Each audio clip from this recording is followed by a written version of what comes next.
Hey everybody, it's Kneecap here, and welcome to This Week in WoW for the week of April 12th. Still no Mythic Plus a fixed schedule. That's just a couple more weeks away until we have that officially set up. I am enjoying Mythic Plus a lot this season though, so looking forward to get back into giving the affixes every week. Let's go ahead and talk about what's going on in the game. This week's PvP brawl is Gravity Lapse, so if you are still farming honor or whatever for your new season gear, obviously, it's not the most efficient way to do it, but the PvP brawl is a decent way still, and it's a Gravity Lapse is this week. The other event, week-long event, is the timewalking dungeon event is going on. This, of course, is going to bring back Legion Mythic Plus keys that you can do. Now, I haven't seen any updates on this. I don't know if all the dungeons are going to be Mythic Plus keys or just the same ones as last time. But either way, I know there's some good items in there that some people might be farming. I know like countermeasure for a lot of melee DPS, for example, is really good, and some people might be in there farming. So that is this week with the Legion time walking. You can do the normal things with time walking as well. You don't have to do the Mythic Plus. The Mage Tower is open permanently. That happened, I believe, last week. So you don't have to worry about any time issues there as far as getting your Mage Tower done. And yeah, so that Mythic do the Mythic Plus, do the normal time walking stuff. It's Legion this week. So we also will have at the end of the week Noblegarden starting. That's like the in-game version of the Easter holiday, IRL. So Noblegarden will be starting on Monday, right before the reset of NA, and it lasts for about a week. So that's actually one of the better holidays in my opinion. There's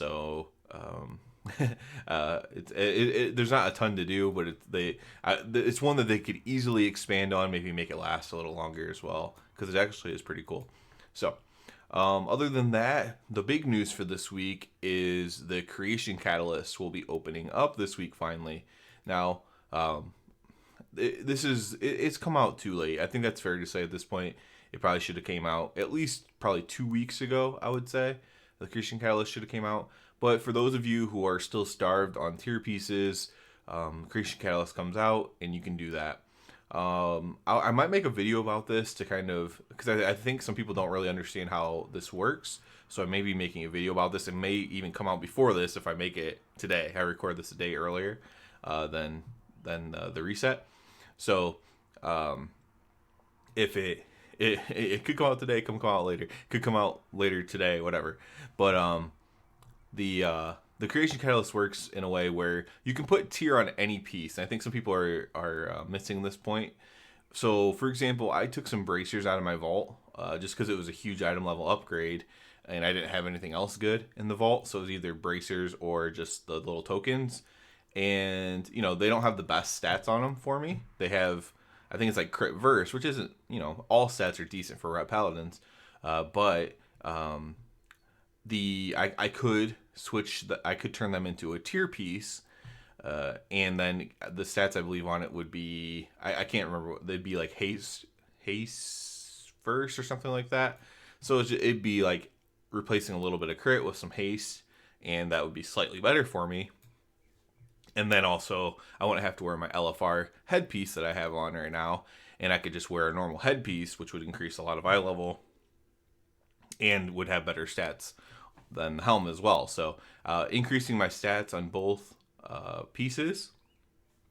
Actually, I think so I'd be losing verse because it's crit mastery, I believe, on the bracers. So I'd be losing verse on both pieces, helm and bracers, but gaining haste and mastery, which is both good. So it's a pretty good trade for me, so I'll probably be doing that. And I think a lot of people don't necessarily know that you can do that, and that you can look up what the stats of are the items even right now. Obviously, when the Creation Catalyst is out, it'll be easy because you could probably just put the item into the little UI and see what it spits out, what it would spit out if you hit like yes or whatever. So you'll be able to see. But you can actually just check. All these items are already like in the game. They're just not accessible yet, like the tier bracers and stuff like that. They're on, like, you can simulate them on raid bots. It's on like Wowhead and stuff like that. You can check out the bracers, the cloak, everything like that, and see what stats are on it, and kind of play around that if you want, especially early on. Obviously, at the end of the day, if if you want to have the best, you would have if you're a heroic raider, you would want your like Rygalon and Lords of Dread tier, your 272 as your highest item level. And if you're a mythic raider, you'd want that same bosses, but that mythic level tier because it's a higher item level to give you more stats. But for now, if you're a guild like mine that's still, slowly progging, more casual guild, it can give you some natural short-term benefits to kind of choosing what pieces you want and where you want them for now. So kind of some interesting stuff there with Creation Catalyst, but hopefully everyone's able to get some good use out of that.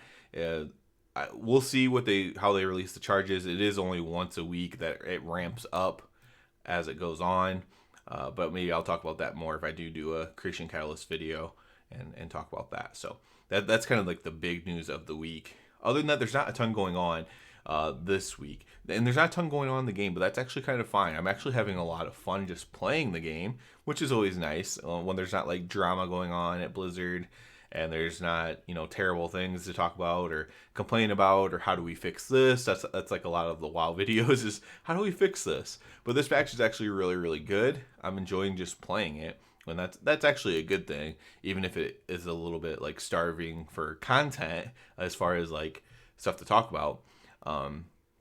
It's still a good thing. As far as Ret Paladin stuff goes, I know at this point probably a majority of subscribers to this channel are Ret Paladins. I'm a Ret Paladin Andy for sure, but I do other types of content. If you don't like it, that's fine. Just look for Ret Paladin in the video title and only watch those videos.